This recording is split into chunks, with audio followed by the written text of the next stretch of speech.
ஓம் சாய்ராம். என் அன்பு குழந்தையே, நிரந்தரமில்லாத இந்த உலகத்தில் எதன் மீதும் ஆசை வைக்காதே. எதுவும் நிரந்தரம் இல்லை. இருக்கும் வரை மகிழ்ச்சியாக இரு. பணிந்து போக தெரிந்து கொள், தவறு இல்லை. உறவுகளை வெறுக்காதே. ஒரு நாள் நிச்சயம் விடியும். உன்னை புரிந்து கொண்டு உன்னை தேடி பிரிந்த உறவுகள் ஓடி வரும். யாராக இருந்தாலும், உடன் பிறந்தவர்களோ இல்லை நெருங்கிய நண்பர்களோ இல்லை நம்பிக்கையான உறவுகளோ, கேளிக்கையாக நினைத்து ஏளனமாக பேசாதே. நீ காண்பது அனைத்தும் மாயை. இந்த பரந்த உலகத்தில் அறிமுகமாகும் அனைத்தும் மாயை.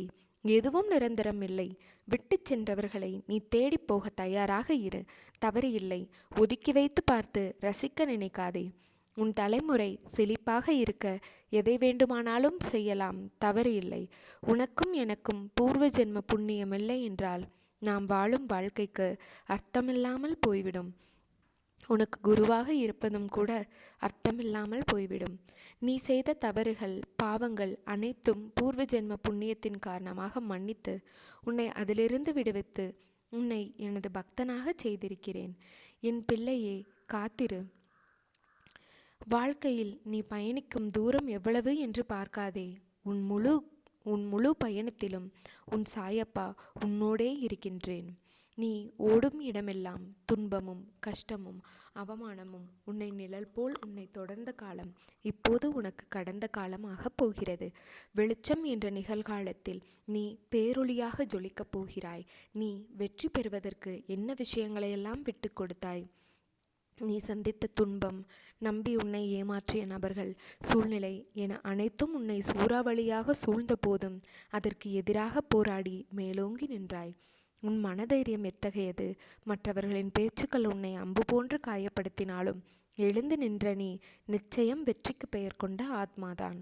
உன்னை வளரவிடக்கூடாது என நினைத்தவர்கள் முன்னிலையில் விருட்சமாக வளர்ந்து நிற்கப் போகிறாய். அதற்கான தேடலில்தான் உனக்கு அனுமதித்தேன்.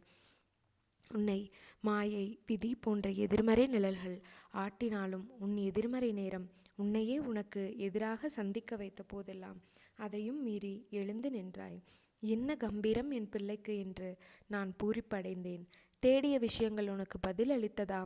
அதனால் உன் மனம் அமைதி அடைந்ததா என்று யோசித்து பார்த்தாயா? என்றைக்கும் ஒன்றை புரிந்து கொள். உன் சுழற்சியான எண்ணங்கள் தான் உன் நிம்மதி தொலைவதற்கான எதிரி. எதற்கும் அஞ்சாதே.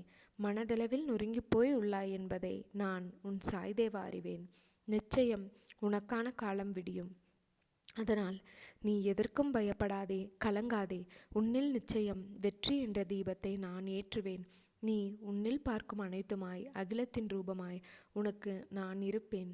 என் பிள்ளையே, செய்யும் ஒவ்வொரு காரியத்திலும் என்ன செய்கிறோம், எதற்காக செய்கிறோம் என்று நீ செய்வதை தெளிவுடன் செய்வதே சிறந்தது. தவறுகளை ஒப்புக்கொள்ளும் தைரியமும் அதை திருத்திக் கொள்வதற்கான பக்குவமும் தான் வெற்றிக்கான வழி. மனதை அமைதியாக்கி கண்களை மூடி உன் வாழ்க்கையை நினைத்துப்பார். இங்கு யாருக்கும் யாதும் நிரந்தரமில்லை. ஒரு நாள் எல்லாமே வெற்றிடம்தான்.